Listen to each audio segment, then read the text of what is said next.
to LOA Today. I'm Walt Thiessen. I've been doing this podcast since September of 2012, and boy, are my lips tired. This is your daily dose of happy. We are so happy you decided to join us today.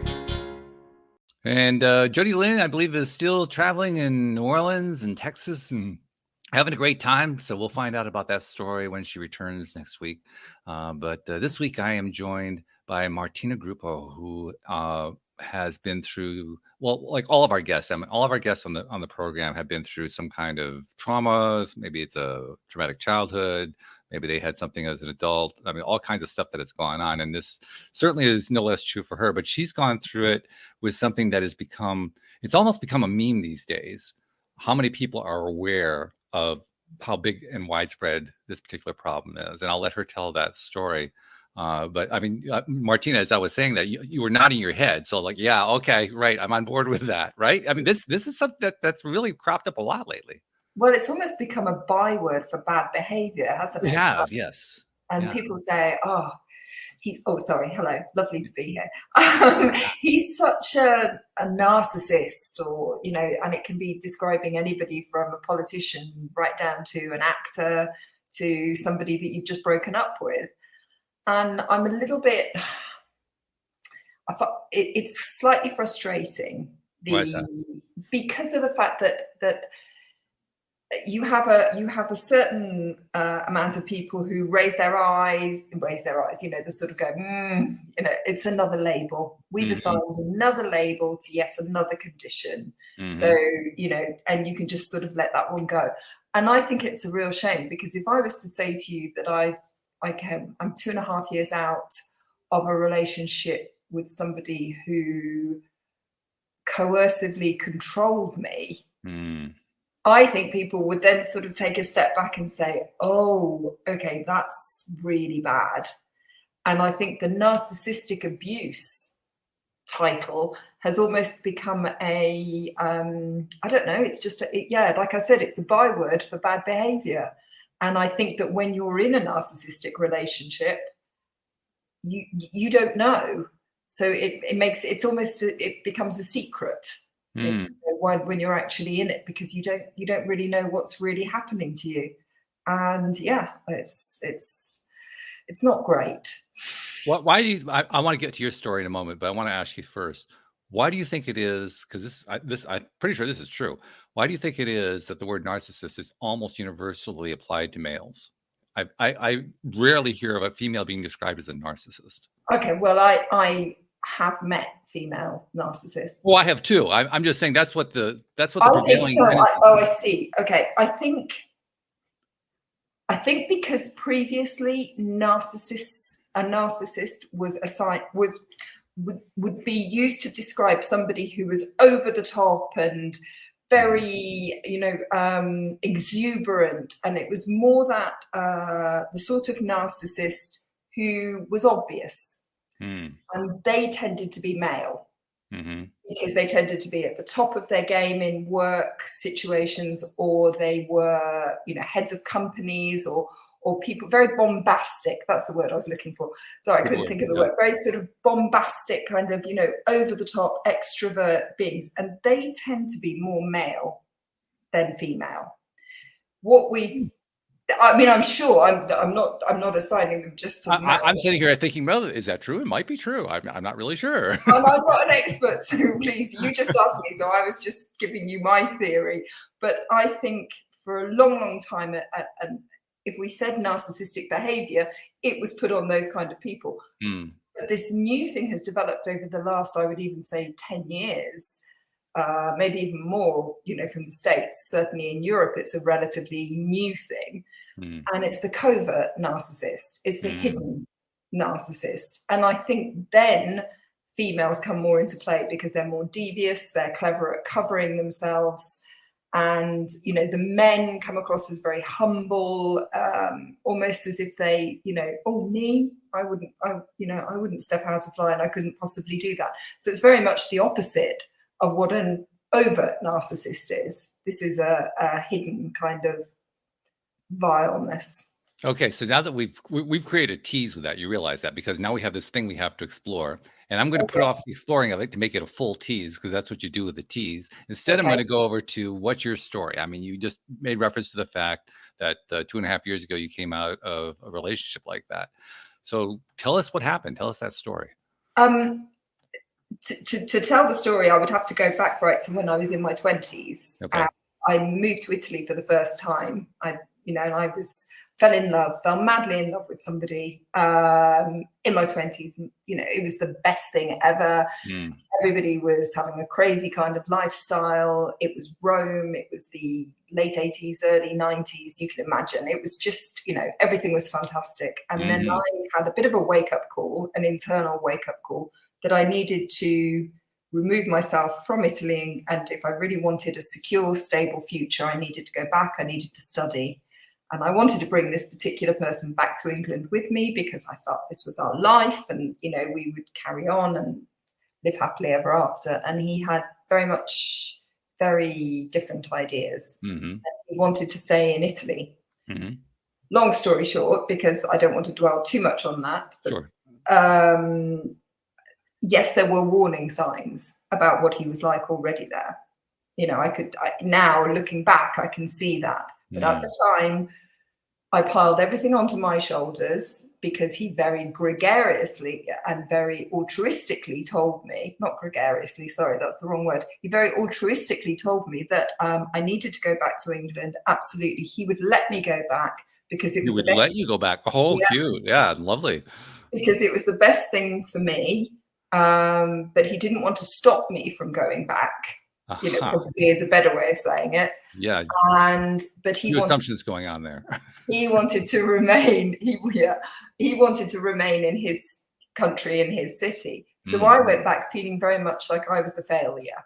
I was the one who had broken this thing up for my own selfish needs, which was to carry on and go and study. Fast forward 20 years. A lot of broken relationships. I had one marriage that wasn't right.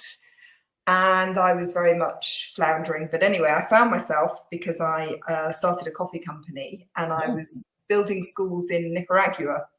And I was over there, and out of the blue, I get a message, an email, "At last I found you."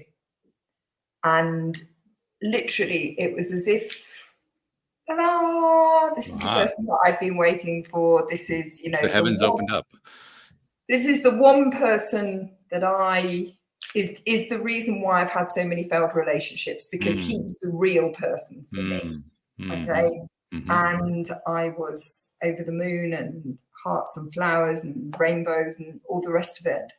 And it very quickly went, well, it didn't quickly go wrong, because I didn't realize it was going wrong. I think the problem for me was I was so intent on making sure that it didn't go wrong again. I was prepared to put myself so far down on the list that I accepted anything and everything in order to prove to everybody that this was it and this was going to work.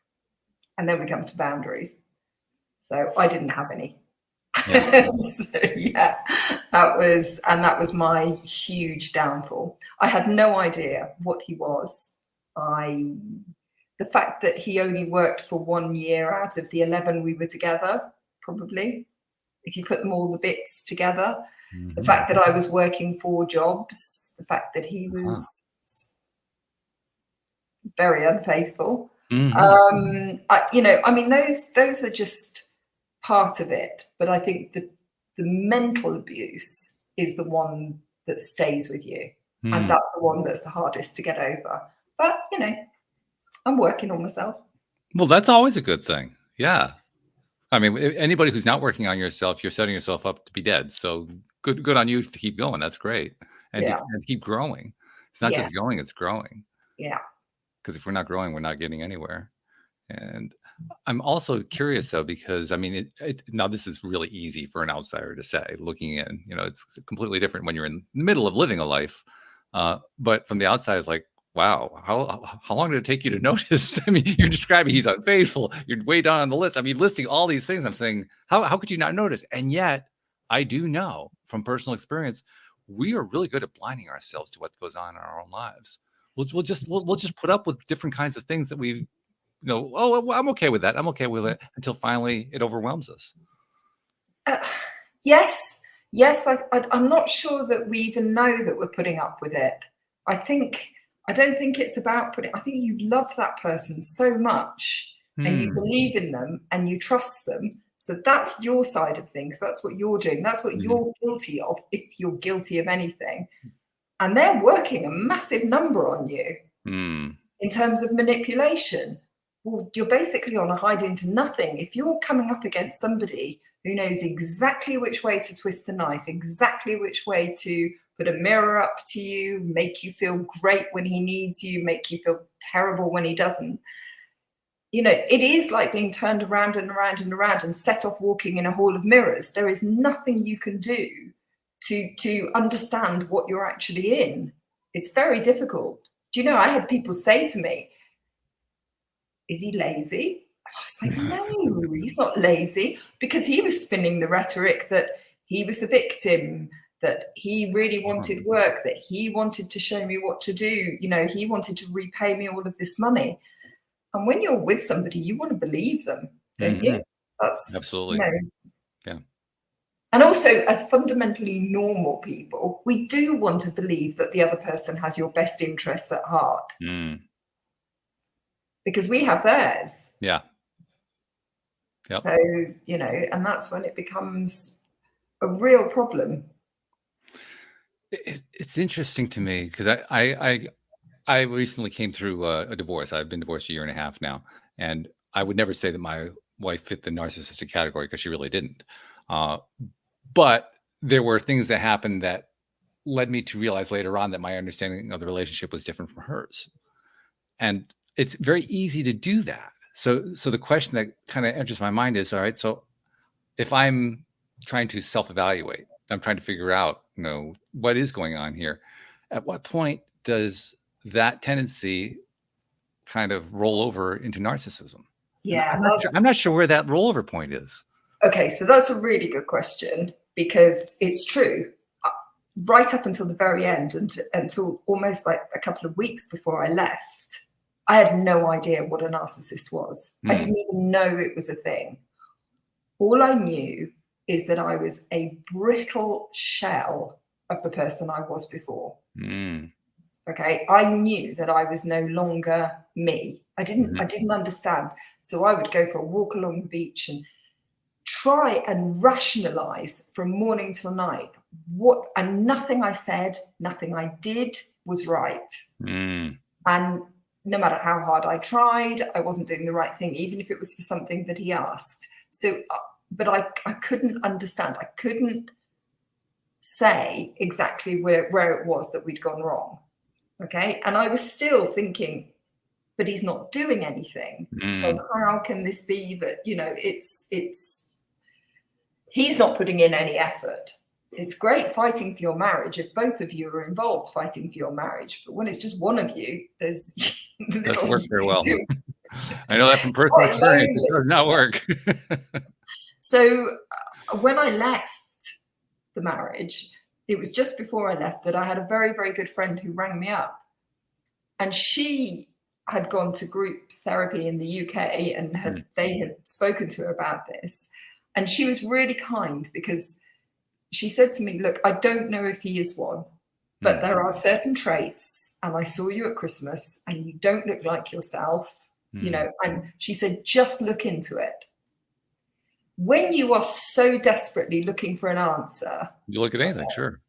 It's not that you jump on the first thing, because I can honestly say my first husband, not particularly great, but he wasn't a narcissist. I've broken up with people. They're not narcissists, but, so I'm not going to just label somebody for the sake of it. Sure. I read a scientific, call it whatever you want, research, psychological paper on what a covert narcissist was. And I screamed halfway through reading it and threw the paper down. Because it labeled it so perfectly. It was almost like reading his biography. Wow. It was unbelievable. Wow. So I think then when you start to research, and then because I didn't just say, oh, there was a lot of me that called him a lot of other things, not just a narcissist. But, when you start to break it down and start to look at the different traits and the behaviors, and then you realize that the whole way from the very beginning, like 30 years previously to now, his behavior just followed this sort of almost pattern and ticked every single box. Mm. And that was what was so remarkable. It was that's got to get your attention. I don't care what you're going through. It's going to get your attention when it matches that perfectly. Yes. Mm-hmm. Yes. And also it really helped me to recover from it in some respects. Certainly helped me to write about it. Because suddenly you had this picture and you could put things in. Also, I could see again, which sounds really weird. But, when I started writing about it, I was like, that's where he was. That's what happened. Oh, now I understand, because he was trying to do that. It was astonishing. It was like being handed the playbook in the middle of the game. Yeah, exactly. Mm-hmm. Yeah. And the rules are bent according to the way that they're playing them. That's of course, yes. Because that is the interesting thing about narcissists, because they literally make up the rules as they go along. Yeah, they do. Although what's really staggering is they all follow the same set, even though they're bending them according to what they want. I mean, I have spoken to a lot of people, especially after the publication of the book. I had people messaging me saying, this is my husband. This is exactly the relationship I'm in. Even down to, I had cancer, and I'm fine now, but people were saying, I got sick. I actually got sick. I'm not, gosh, that might be a stretch too far, but they do say it's all stress related. Oh, of course. I buy into it. You don't have to convince me of it. I really think it's true. Yeah. Because I do know, I mean, we've talked a lot here on the program about the impact that mindset has on health. Yes. And we've investigated, talking to medical experts and scientific experts who've come onto the program. And I mean, universally, we've come to the same conclusion over and over again. Our minds play a much bigger role than most of our medical sciences are willing to acknowledge, most of our psychological sciences are willing to acknowledge. It just dominates every aspect of human health, as well as the rest of human life. It literally dominates the entire landscape. So yeah, you don't have to convince me. I mean, I think it's a shame. Not a shame. That's a bit of an understatement. The more sort of reset you are, the more tranquil, the more you and breathe and just take things in your stride. I think the healthier, or you can certainly achieve health, but as long as you've got other factors and they are impacting your mental health, it will impact your physical health, and it's just it's dreadful. It's never one thing. But we like to think that if I can just fix one thing, then whatever my situation is will improve. And it is true. But when we say it, what we really mean is what I'm dealing with is really going to go away if I fix one thing. And that's almost never true. It's almost always a whole bunch of stuff all interweaved together. And that's why anytime we're trying to make changes like that, or, get over some sort of major hump, it's challenging because it's not just one thing. No, there's a whole weaving of activities and thoughts and beliefs and patterns all tying in together. And you have to unravel the whole thing if you want to make a change. So I was very proud of my my therapist. I saw somebody for 10 months after I left him, because like you say about unraveling, I wanted to know how I had allowed that to happen to me. Yeah. Where did this come from? How did I not see this? And I was so chuffed because I contacted her this year about the book.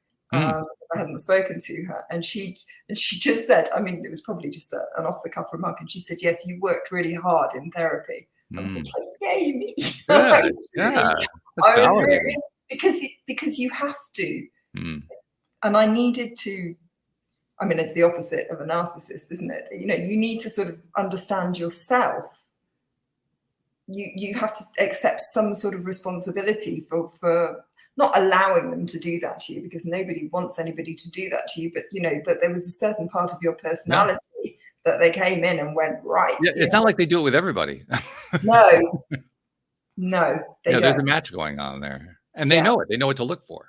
Yes, they do. Yeah, they have a lot of experience looking for it. And what they look for is somebody strong, because they can't feed off somebody weak. Interesting point. Very interesting. Because there's no, you know, there's nothing to use there. I watched him as he discarded people that he felt weren't up to his level. He would use people all of the time.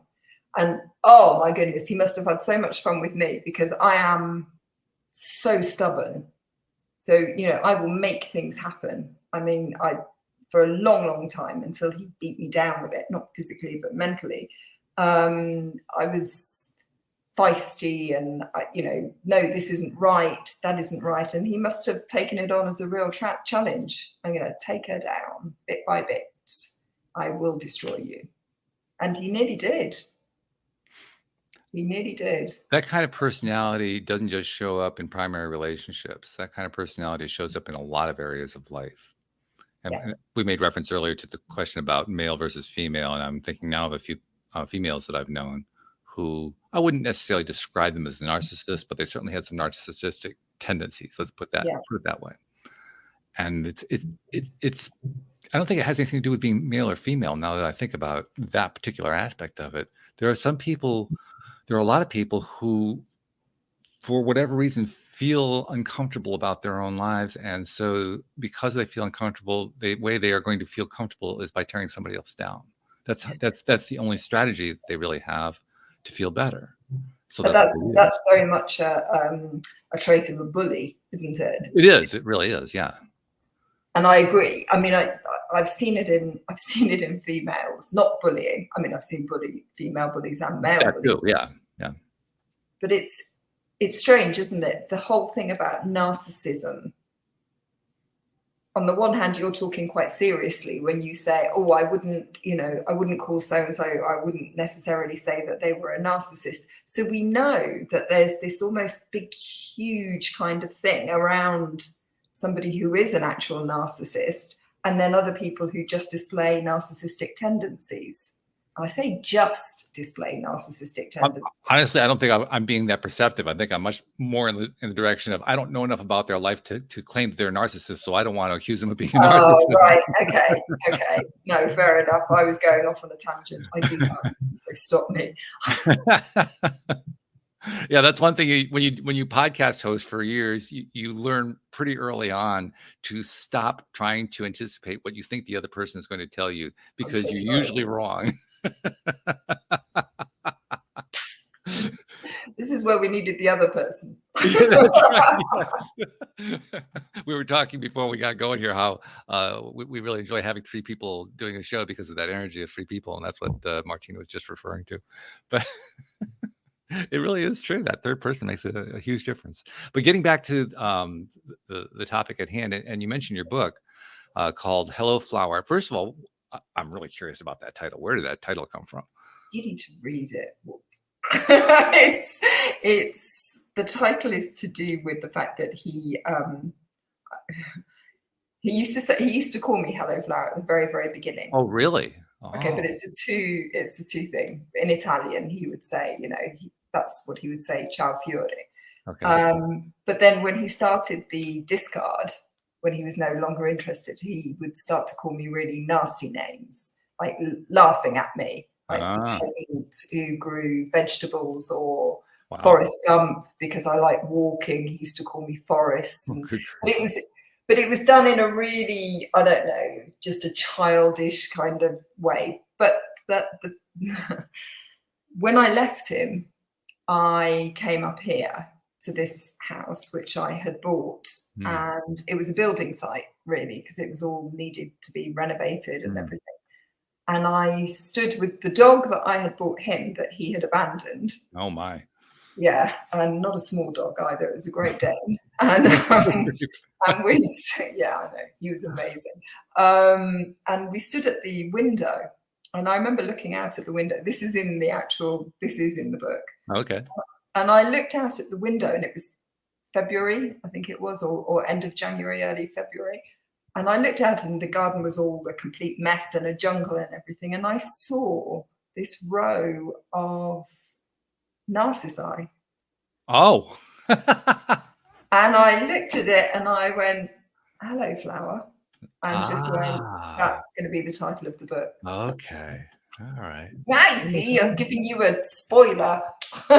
But that's half the fun, is getting the spoilers. That's how we get people to read your book. Actually, you give them enough spoilers, like, oh, that's one of the most interesting things about marketing. It took me a long time to learn this one, but I did finally learn that if you are doing some sort of a service or product that is very content oriented, the tendency is to want to withhold the content. But the smart thing to do is to release the content. Yes. Even if you're releasing almost all of it, because this is the most amazing part of all. When you do that, the people who love you will buy it anyway. And the others just want to know how it ends. Yeah. Oh, yeah. Yeah. Yeah. I mean, the really good thing, I think exactly on that point, I remember when I self-published the book and it came out on Amazon, and it says, would you like to read a sample? And I was really annoyed because the sample kept going on. And I was like, what, 6 chapters? I was like, they won't want to read any more of this. But actually, exactly from what you said, those 6 chapters give it to the next stage. Yeah. So yeah, you can read the first 6 chapters for free. So you'll see all about the title and everything else in there. But yes. It is amazing how that works. And it is, like you say, it's kind of, I think you described it nicely, but the way I would describe it is it's kind of frightening to think that you're revealing all of this content that you work so hard to create and they're getting it for free. It really kind of hits you in the face and kind of terrifies you until you start to see people buying into it anyway. And then you say, yeah, and this actually works, doesn't it? It's almost like there's a cognitive dissonance going on. Yeah. And you have to overcome that cognitive dissonance. Totally. Yeah. Totally. But I mean, to me, the most important thing was, it wasn't even about the buying of the book. I just wanted them to read the whole thing. Yeah, sure. Right. Yeah. No, because I go into the beginning of the book, there's a lot of humor in it. A lot of bad humor. Not a bad thing for a book at all. No, I mean, it seems like such a heavy subject, talking about narcissistic abuse. But I had a very clever editor, a very, very good, fantastic editor. And she said to me, because the blog that I had previously written was all quite spiky and angry, and I was furious and everything. Sure. And she said to me, but we're not going to understand how you got into a relationship with somebody like that. Great point. Take us back. Right, take the reader by the hand and show them. And actually, that was not just cathartic, but that was actually really important in showing people how strong you have to be to attract them. It's not the weak, it's not the, you don't have to be, you have to be a people pleaser because they prey on that. Oh yeah, that's key. And of course, you have to have boundaries that can be either pushed down, broken down, or very few in place to begin with. And that's a winning combination right there. Yeah. So I had everything. I was like a walking target. Had a bullseye on your chest. Yeah, he really did. He really did. But the further on you go into the book, obviously, then it becomes all about the the way that he devalued me, the way that he discarded me. And then you start getting all of your different terminology and how it relates to your sort of everyday life. Gaslighting. Gaslighting is the term that everybody's using. It's not lying. Okay? If somebody is lying to you, they are not gaslighting you. Gaslighting you is making you doubt who you are. It's calling into question your perception of the person that you are. And when that happens, oh, wow, that's nasty. That's undermining your sense of self. Exactly. but they don't do that at the beginning. No, well, that would not be a winning strategy. No, you have to suck them in first, then you do it. No, they do two things. They love bomb you so that they've got you all trauma, you know, connected. You've got this whole connection with them, and then they hold you up and they've got you up on this elevated pedestal. You're so amazing. You're fantastic, because they're basking in your glory. So the fact I built schools or had a coffee company, it was just like, yeah, she's so great, but you know, I'm with her, that kind of thing. And then gradually you've got to be taken down. And that all of that's doing is shaking your very core, your foundations. And it's setting the scene for when they tell you that you're a little bit crazy, you're not quite right.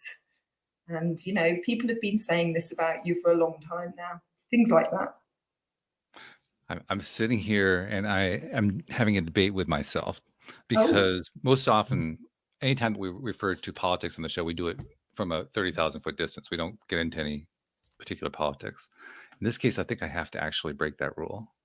I know exactly. This time I think all listeners know exactly where I'm going to go with this. And so anyone who is a supporter, I apologize in advance. I'm not going after him because of his political views. I'm going after him because of he's a narcissist. He just is. Yes, yeah. And his name is Donald J. Trump. But he is not a covert narcissist. No, not at all. He is very out front. It's quite obvious. But that's what makes it so interesting to look at. That's what makes it such an interesting study, because it's right out there for everyone to see. Well, I was listening to the speeches, they met the like, debate. The debate, and they were doing some. They had some on the radio earlier on, and I am like a rabbit caught in headlights whenever he speaks, because it resonates so much with what I was used to from before. The denial that no, that didn't happen. No, that's not true. Yeah. No, and these random ramblings about dogs and cats and things like that. You know, it was so. I didn't actually watch most of the debate. I watched a little piece of it, but I read pieces after. I was like, wow, he really said that.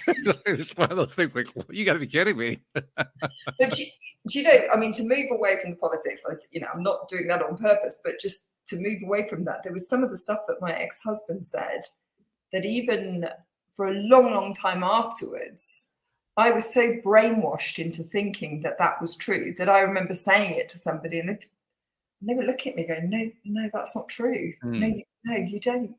That isn't the way. Yeah. But he had conditioned me into such a way, very similar to a certain politician. I think there is an element of that, of brainwashing. It's almost cultish, isn't it? Well, cultish, I guess, is a word you could use, but it's not really the one I would go for first. I would think of it in terms of propaganda, because the essence of propaganda is repeating something that's not true over and over and over again, with the knowledge that if you do it loudly and long enough, it will be believed, which is something he's really good at. Yeah. He's not the only, by the way, there are other politicians who are really good at it too. He's like, he's the champion. We have our own. We have our own. So yeah. He can just, some of the things that he's able to turn into truths just blow my mind. Like, okay, I think about it in terms of the people who are following him. Oh, do you know, I was just about to say, there was an interview on the radio today, and it was, well, there was one person, the presenter had one person against him and the other person was for him. And the woman who was speaking in his defense, you just stood there listening to her as she said, yes, and my daughter is a huge advocate and she's going out campaigning and she believes in him. And this guy was saying, he does nothing for women. He's done everything against women, if anything. He has no consideration for them at all. I don't care, my daughter, you don't know what you're talking about. And it's quite staggering to listen to it. Anyway, see, you took me off on that tangent. I did it. It's me, no doubt about it. Like I said, I broke my own rule here. But I just think he's a fascinating test case. He's, like you say, he's not covert. He's very overt. But to me, that's what makes it so interesting, because it lays out for anyone who wants to understand what narcissism is. Just watch him, watch his behavior. It's as clear cut as you're ever going to get. if you want to understand how that thought process works. Now, you won't see the covert side of it because he's not being covert, but the rest of it is just, it's like a blueprint. It's right there. You don't have to look hard. No, but I think the difference there is that, you know, it's so obvious. What's so insidious about a covert narcissist is they fooled everybody in your group into believing that they are not like that. That's, yeah, okay, I could see that. That would be an essential element, I would imagine. I mean, I don't have a lot of experience with covert narcissists, so I can't really say from my own experience, but that to me strikes as that So you know, kind of have to have that. Otherwise, that particular person can't really gain the position and the, I'm not sure what word I want to apply to, the sense of authority that they want to gain. Manipulation. Yeah, okay. The manipulation. You know, when we were talking before, and we talked about bullies, so you know what a bully does. Sure. Well, there is that very awful thing that if you're being bullied, that you can't pin anything on them. You know, when they do that, especially in an office, for example, if you work in an office and there is somebody that doesn't like you for whatever reason, and they're making your life miserable, and everybody else is saying, "Oh no, she's really nice," or "No, he's lovely," and you're thinking, "Am I the only one who can see this?" And that's a sort of a trait of a covert narcissist, that feeling of you being isolated from everybody else while they're lovely to everybody else and have everybody else on side, and you're the only one that's just sort of there on your own, wondering what's actually wrong with you and why this person, you know, doesn't like you. That's interesting. That's really interesting the way you're describing that, because what that tells me, it tells me a few things, but one of the things that it tells me is that when you are involved with somebody who is a narcissist, you basically are able, for whatever reason, to get yourself into a space where you just see that person completely different from everybody else, but you don't allow yourself to express it. Right. I can actually give you a really good example. When we were living in England to begin with, we would go out for dinner. Initially, I was so excited. The love of my life had come back. I wanted to show everybody how incredibly happy I was. And we would go out for dinner. Before we would go out for dinner, he would say something like, "Oh," in Italian always, because he only spoke and only bothered to learn very minimal English. And he would say to me, are we going to that? What are they going to cook? Which would immediately put me on edge about what he was going to have to eat, because English cooking is very different to Italian cooking, for example. And so we would go there, and I said, "Well, no, they're quite good and everything." Now at home, stupid example, he wouldn't eat peas, he wouldn't eat carrots, he wouldn't eat, all these things that I couldn't serve up. We went out for dinner, and if they were served to him, he'd eat them. He wouldn't just eat them. Yeah, he would relish them. He would with gusto. Yeah. And now you imagine if I'm sitting at the table watching him eat something. I remember a friend of him giving him some blue cheese, and I said, "Oh no, he doesn't like blue cheese," as you do. Like if you were with your wife, okay, your ex-wife, and somebody offered her white wine and you say, "No, she doesn't drink white wine, she prefers red wine." You're not trying to control that thing. You're just knowing you have the experience that tells you this is what the person. So I just said, I just remember saying to my friend, "Oh, he doesn't eat blue cheese. Oh, he won't eat blue cheese," like that. And almost to spite me, he went, "Oh no, I'll try this." And she looked at me and she was like, "Stop trying to control him." And he ate it and then took a second piece. And, I'm laughing now but it's almost like a horror story. Because how do you then try and explain that without looking as though you're picking on somebody for something really stupid? And then I wouldn't try to explain that. That's not. You have to find another way out other than explanation, because that's not going to do it.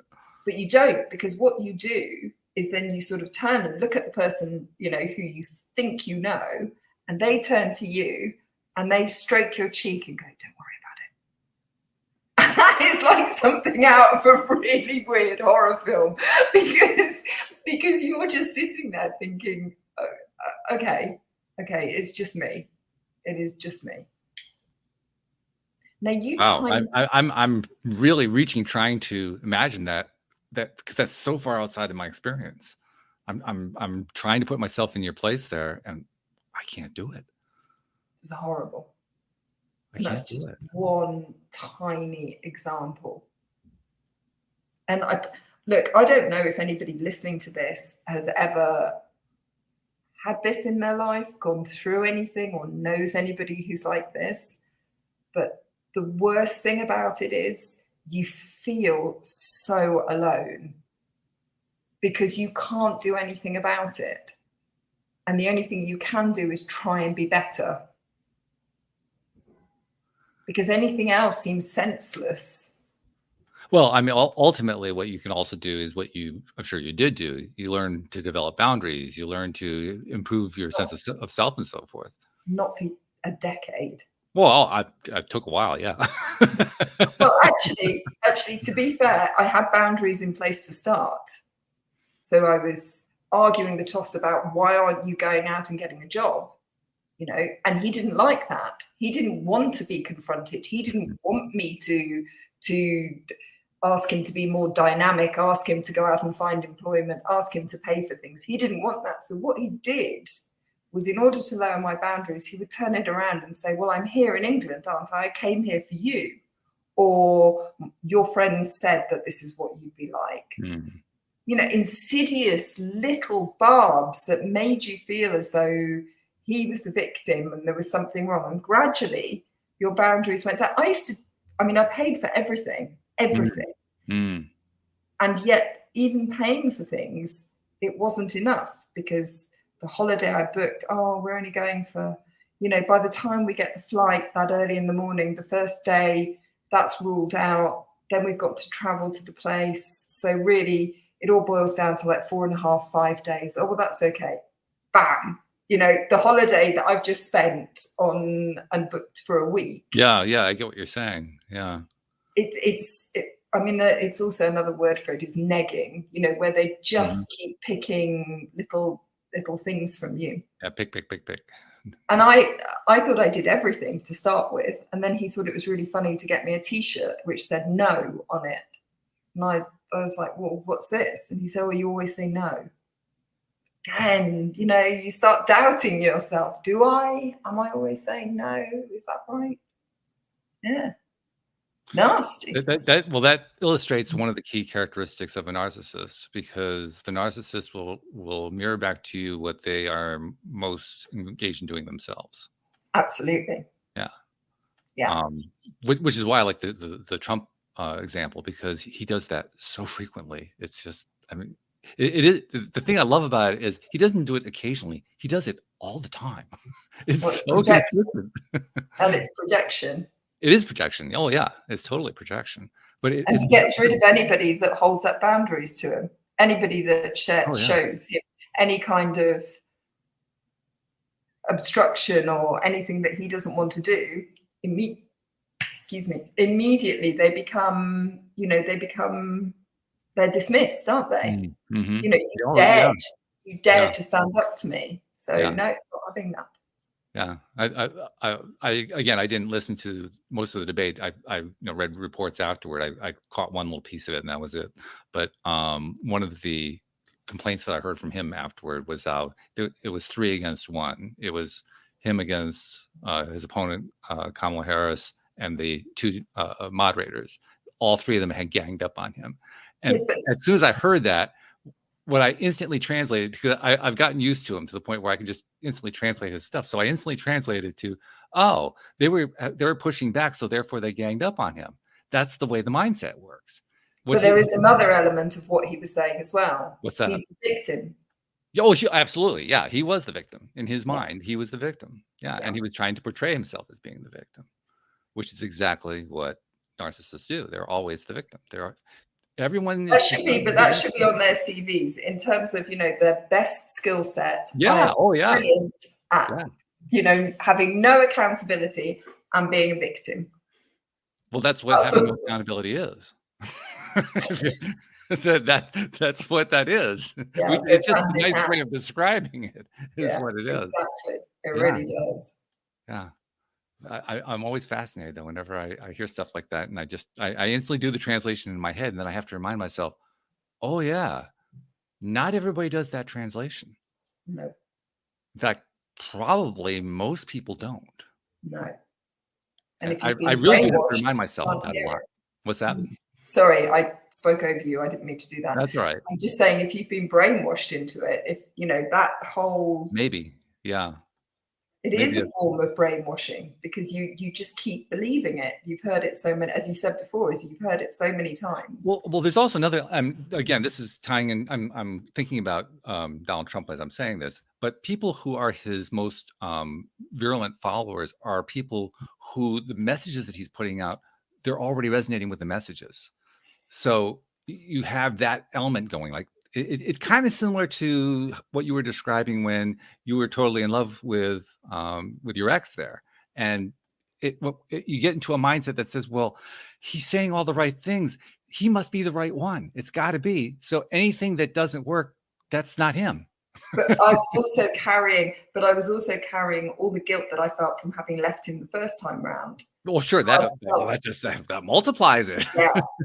But you know, moving it forward to like 10 years later, when you were saying, you know, what everybody else is saying, that they change their rhetoric to what everybody believes. I mean, they're called flying monkeys in narcissistic terms. Flying monkeys, I don't know that term. So flying monkeys is from the Wizard of Oz. Okay. Where the witch gets the monkeys to do, the nasty evil monkeys, and they do whatever she tells them. Right. Then, you know, they follow her. So that's where the term comes from. Okay. And those are all the people who believe everything he's saying. Okay. Everything.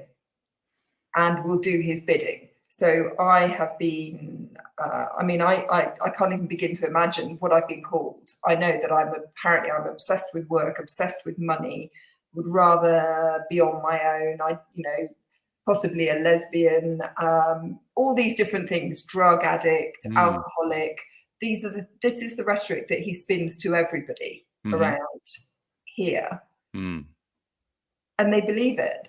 They believed it to the point where the only job that he got, okay, so this ties in with what you were saying about an overt narcissist, but they believed, this is when pathological lying comes into it, because they're all very good at that. Sure.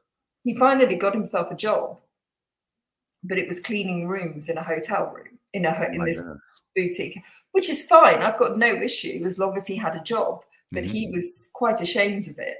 Now, I remember being on the beach down here after I left him, about 6 months after I'd left, and I bumped into this woman that I knew, and she looked at me and she just said, no, but he's got that boutique hotel business in Rome.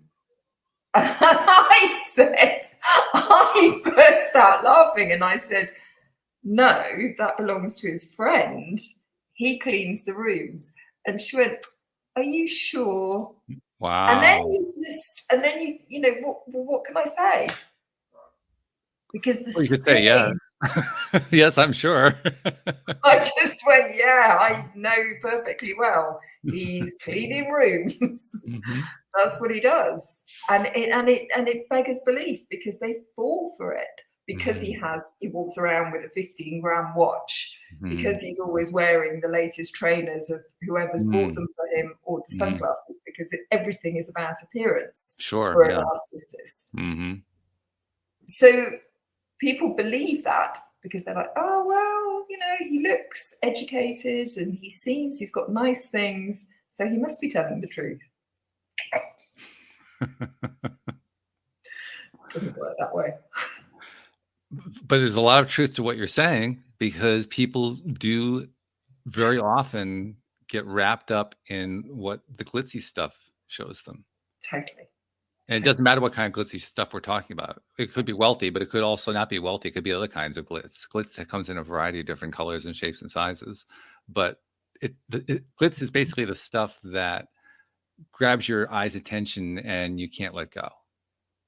So that's why they say grey rocking, that's the method to actually leave a narcissist, is by treating them as though they're insignificant. They're nothing and you're nothing. Okay. So that's quite a transition from where you start.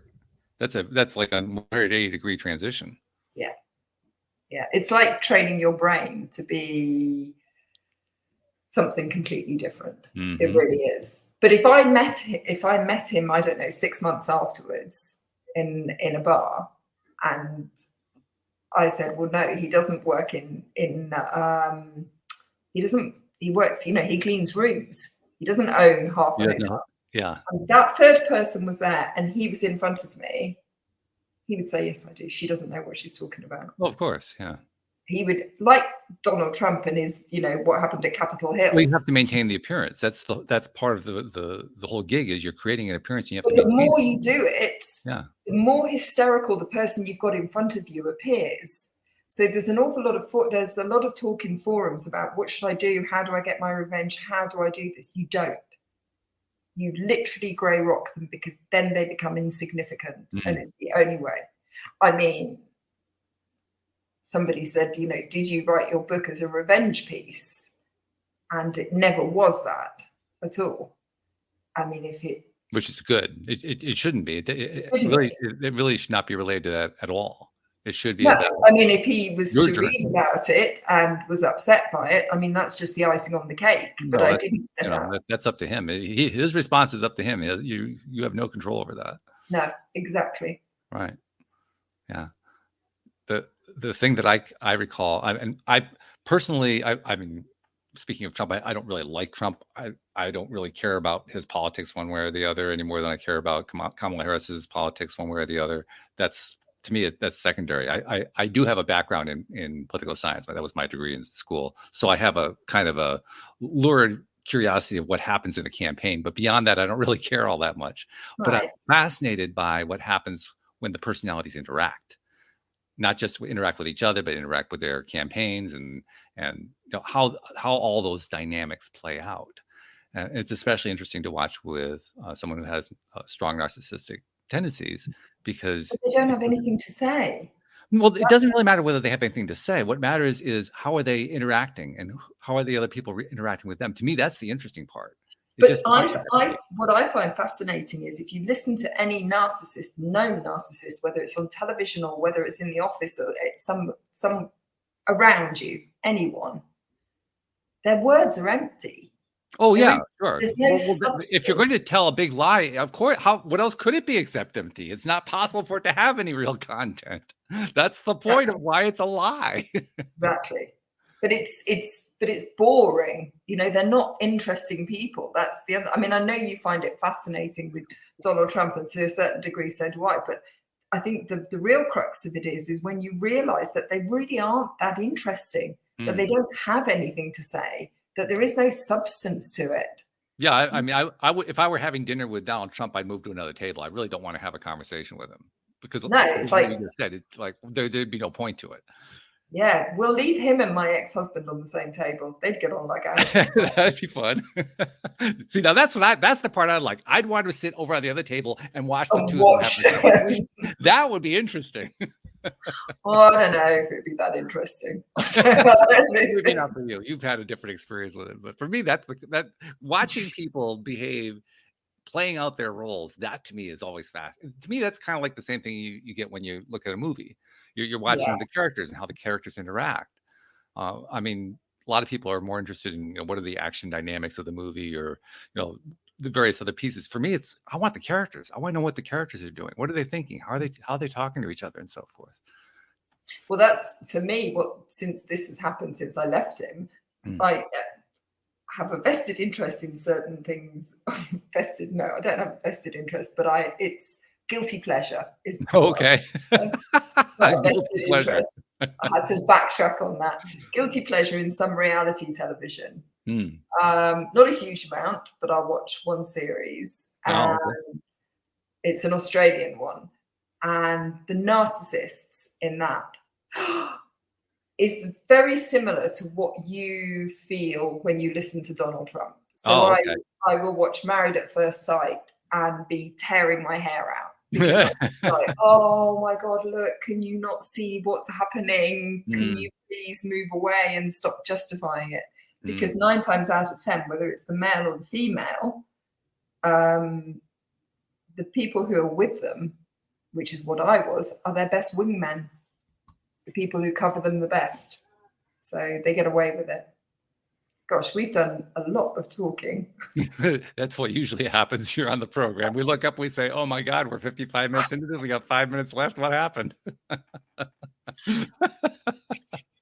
But that means we're having a good time talking about something that's interesting. You know? It's an interesting conversation. And I think this is, I mean, the conversation that we're having, obviously, it's not the same thing as watching that kind of an interaction, but it's kind of similar in that we're reflecting on what it is we see when we observe people who have those characteristics. And it's also much more real world for you because you lived being in that kind of relationship. Yeah. So that gives you, first of all, a unique perspective. Second of all, it gives you inside knowledge that the average person, including myself, would not have. So to me, that just adds to the interest of it. Yeah. So I want to thank you for sharing that inside knowledge. I mean, really, it's been great. It's been fascinating to listen. I've enjoyed it. Really enjoyed it. Yeah, it's a really great conversation. Thank you very much for having me on. Oh, my pleasure. Actually, a couple of things I need to do before we part company. First thing, somebody who wants to reach out to you, maybe somebody who's perhaps asking if they're dealing with a narcissist, or maybe somebody who's trying to do their own research, or whatever the reason, someone who wants to reach out and talk to you, do you welcome contact from people like that? Yes, absolutely. I have done already. I can't promise you I'll be able to tell you, but I'll certainly listen, and I'd be, God, I would do anything to help somebody get out of it. And if you recognize yourself even slightly in any of this, please do. I don't have a website on. I am on Facebook. You can find me on Facebook and just send me a message, and I'd be more than happy to answer. I'm also on Substack, where I write loads of stuff. Another thing that I wanted to say about my Substack page, which you can just Google, Substack and Martina. We'll include a link to it to make it easy for people. Yeah, that would be good. Well, in fact, what I'll do is I'll send you a link to a particular blog. Okay. Post that I wrote, and at the end of that blog post is a video showing me 3 years ago. And you can see what it's like. I've aged in reverse. Yes. Wow. Yeah. And then you see. Now I definitely want to see that link. Now I'm curious. I got to go see that video. And then you can have a trip around my house, because you'll see what it looked like before and what it looked like afterwards. I mean, it's only a 5-6 minute video, but you see what they do to you.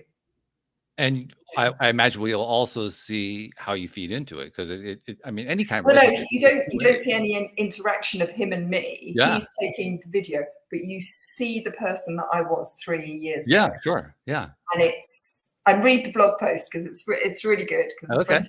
Yeah, I will. It was really good. So yes, I will give you that, definitely. Okay, so now we know how to reach out to you. The second thing that I want to do, and you and I were kind of talking about this, I think early on in the conversation here on the show, but also before we got started, about how we're content creators, and everybody who comes onto the show. I mean, virtually everybody who's come on has had some sort of story where they learned something, they want to share with the world something that they learned because it was so valuable. They want to help other people out. And that's what you want to do. You want to help people too, and it's a wonderful thing. I noticed something about all this content we create, and I'm a content creator too. I create massive amounts. I've done 12 years of this stuff. But content creators almost never get credit for the free content that they create. That's the thing that I noticed. And I thought to myself, you know what, I can do something about that, because I host a podcast and I have these guests on the show who are sharing their content. So I like to take advantage of that opportunity to say, Martina, on behalf of those people you've never met, never seen, never will meet, never will see, who've been consuming your content, reading your blog, watching you or listening to you on podcasts like this, getting benefit out of it in ways that you didn't know about, on their behalf, thank you for what you're doing, because you're making a Oh, difference. that's so cool. Thank you. Thank you for that. You're welcome. I wasn't expecting that at all. I think it's one of the reasons I keep doing it, because I love the reactions that I get every time I do it. And it's true. I really think it's important to do, and everybody reacts differently. I was half expecting you to ask me to pay something. No. No, we do deserve to be thanked for the various ways we all are trying to help out there. Because there's so many people who are trying to help. I mean, I'm not saying everybody on the planet is trying to help, but there is a large population of people who are trying to help in a wide range of ways based on whatever it is they've learned in their own lives. I think people deserve to be thanked for that. Thanks. And thank you too. Oh, my pleasure. My pleasure. I really enjoy it. That's one of the reasons I keep doing this. So thank you again, Martina. Thank you to our podcast listeners everywhere. We'll see you all next time here on LOA Today. Goodbye, everybody. Bye.